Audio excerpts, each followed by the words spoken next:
the size of the Earth.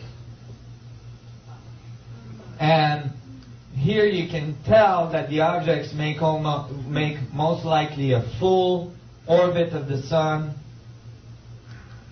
and then boom, enters the Sun approximately at 19.47 latitude, probably in the sunspot, and then this huge plasma ejection comes out. Let's take a look at it. Boom. The other thing is the objects don't break into pieces like comets would do. And so I was really amazed to find this video. And I thought, my God, you know, if you were a society that had ships the size of the Earth, you wouldn't be able to go into any small black holes like the Earth. It would be, your ship just would be too big for the Earth. So you'd go for the next fractal level of black holes, you'd go for the Sun. But if you were using a smaller ship and you wanted to go through the black hole of the Earth, then you would find that black hole by going through the sunspots of the Earth. These sunspots would be the volcanoes you find on Earth. And that's when I started to realize as well that volcanoes might not be what we think they are. Meaning that, you know, for instance, the most active volcanoes on Earth are at 19.47 latitude. They're right where I live, on the on the big island of Hawaii. And we find most volcanoes have a large amount of UFO activity.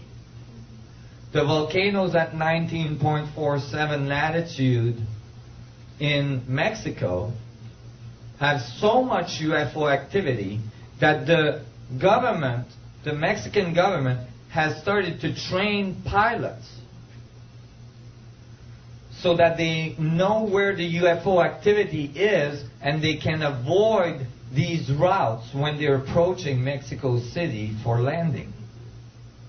It's actually become mandatory that they follow that class if they are landing more than a certain percentage in Mexico City. Why? Because Mexicans typically sit on their porch at night and look at the UFOs coming in and out of volcanoes. That's how much activity there is. So I was thinking, well, if your ship, though, is the size of the Earth, then you'd have to go for the Sun.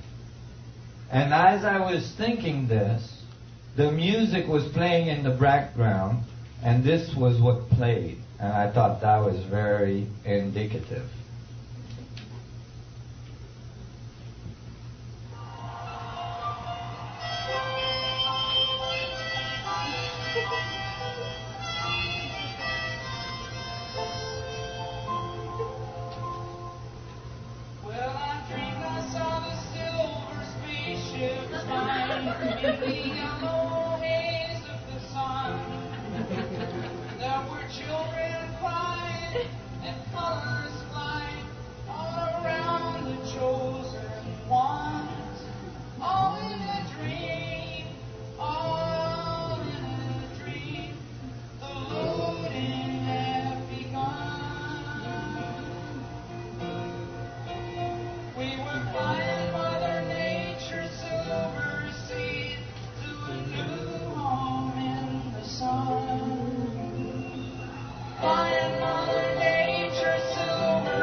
Want to hear it again?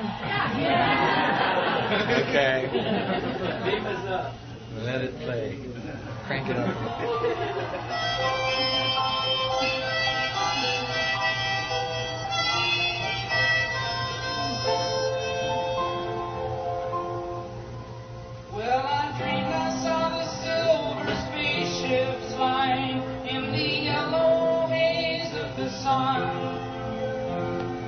children crying and colors flying all around the chosen ones.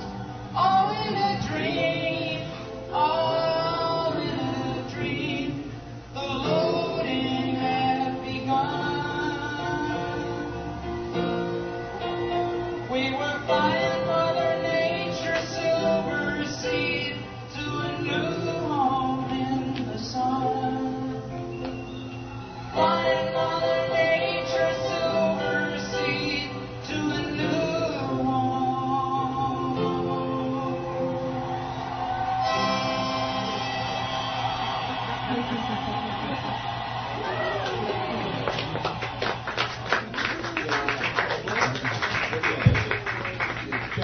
2 objections.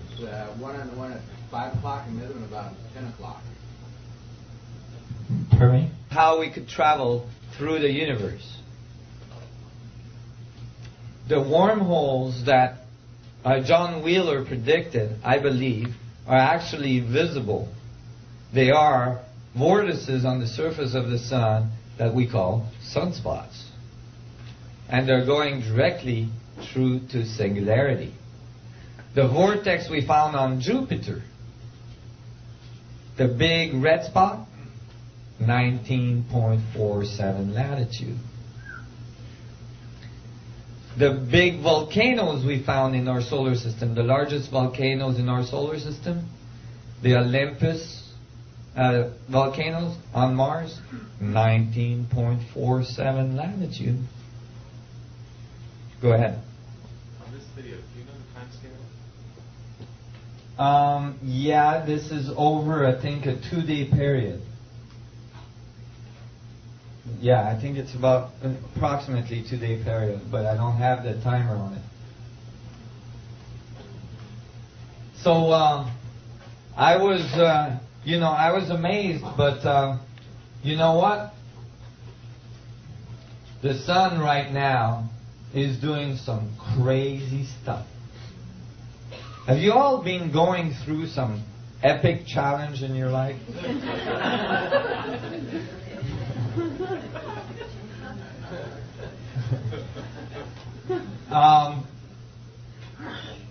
Don't take it personally. There's a lot going on out there that actually makes it almost unbelievable that we're here.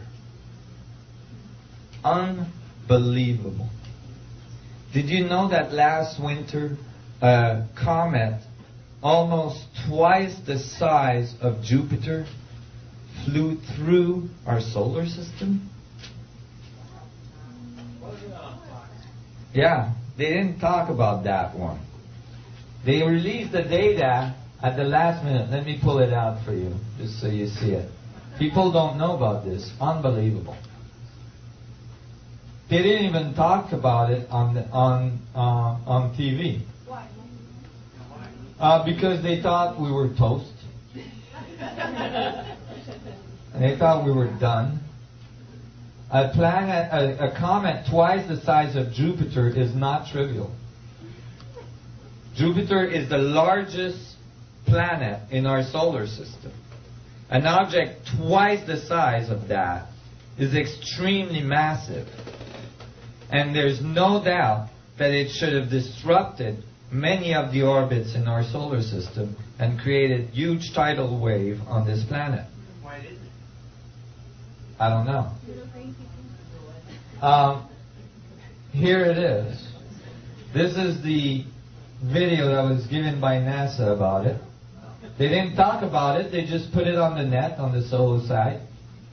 And, basically, you were looking at, the basic telemetry of the sun. And then all of a sudden, oh, what's that? Okay. This is called a V1 comet. And you can see that this is not a trivial object. Look at the sun flare that goes at it and actually disrupted its path. And this is the size of the sun, you guys. Okay? The sun is enormous. the Earth looks like a little bitty dot beside the sun. Right? This is a huge object flying right towards the sun. Actually, and went around the sun. Astronomers thought it was going to hit the sun. That's why they thought we were toast. But it looks, and I'm not sure about this, this is extremely difficult to get data on this. They won't talk about it much. But I think that it didn't hit the sun because